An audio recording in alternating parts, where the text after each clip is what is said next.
probably won't surprise too many people. But I'm going to give it to Chris Paul. That's right, folks. What Chris Paul has done for the Clippers, we all know how good LeBron James is. We all know how good Kevin Durant is. We didn't know how good Chris Paul was.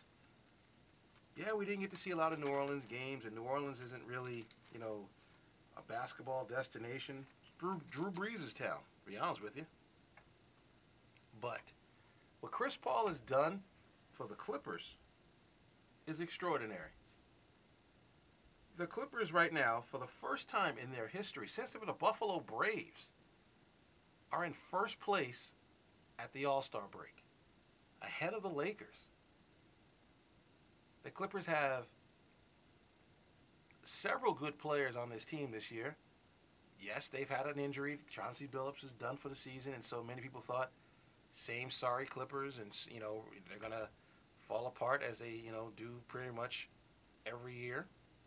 But to the Clippers' credit, they have been able to keep the boat going. And two of their losses they've had recently were of the controversial variety. Because if the referees had made the correct calls, the Clippers might be up there in the conversation with best records in the league. And it's all because of Chris Paul. The only flaw of the Clippers right now is they're still trying to figure out the fourth quarter. If they can ever figure out the fourth quarter and not have Chris Paul dribble so much and just have better ball movement, they'll be a dangerous team come playoff time. But as it stands right now, they'll take being in first place and live happily ever after. Now, I'm sure you guys have heard me say hundreds of times on this show, the Knicks needed a point guard. And I'm not trying to downplay Mr. Jeremy Lin's accomplishments and achievements by basically saying that anybody could have played point guard for this team would be having the same success. But the fact of the matter is, right now in the NBA, the point guard position is what's dominating and keeping us interested in watching the NBA. Mr. Rose up in Chicago, the league's MVP from a year ago, is spectacular. Mr. Westbrook scored 40 points, 31 points, 33 points this week. Tonight he gets the Lakers. Lakers better batten down the hatches because they got nobody to cover him. Already mentioned Chris Paul. And the person who I think is having even as good a season as Chris Paul is Tony Parker. Tony Parker is playing the best basketball of his life. And that's why the Spurs are doing as well as they're doing. The point guard position is back to where it makes you want to watch these games. You want to watch Ricky Rubio. You want to watch Kyrie Irving. And, of course, New York Knicks fans are going nuts about Jeremy Lin. In fact, the whole world is going nuts about this guy. The NBA did the right thing, the smart thing, as I said a week ago, and allowing him to be a part of the All-Star festivities just because he right now is must-see TV. I guarantee you tonight's basketball game is the most watched game in TNT history. Because not only are they appealing to the American audience, they're appealing to the audience in Asia. And I know Floyd Mayweather made some statements that got people up in arms about, the whole Jeremy Lin situation. Whether you agree with him or disagree with him, everyone's entitled to their opinion. But the fact of the matter is they're 9-2 with him starting. The Knicks are a 500 team right now, and they're, in this Miami game, only down by 4 at the half.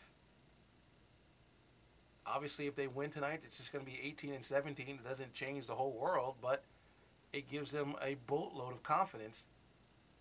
And it will speak volumes because of the fact that that would mean the Knicks would have beaten Dallas, the Lakers, and Atlanta, and Miami in this run.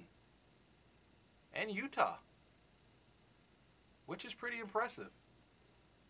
But one thing at a time.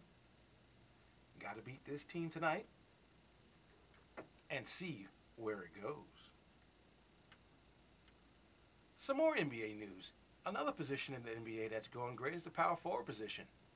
I mean, obviously, you all know about, Blake Griffin is, turning everybody's heads and making everyone think of Karl Malone with jumping ability.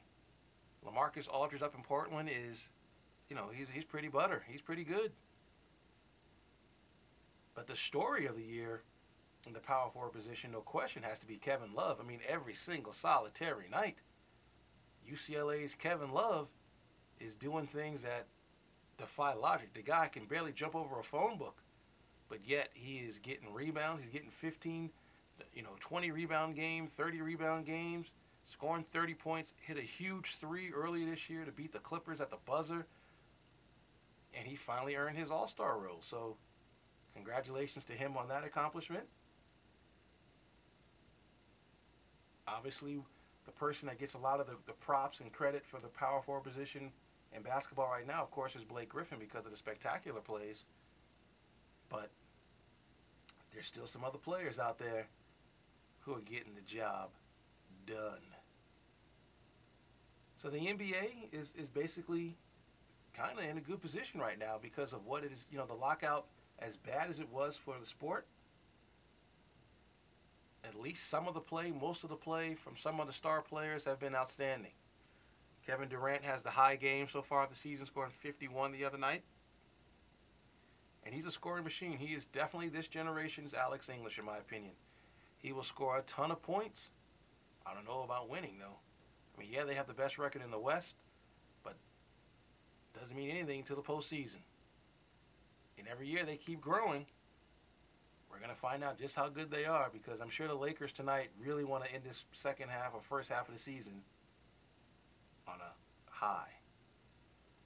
And so, we're going to take our station break and come back in the next 30 minutes to talk more sports. We got college basketball on tap, talk about my least favorite portion of this part of the year, which is the NFL Combine, and we'll do all that on 89.7 KLAS FM after this.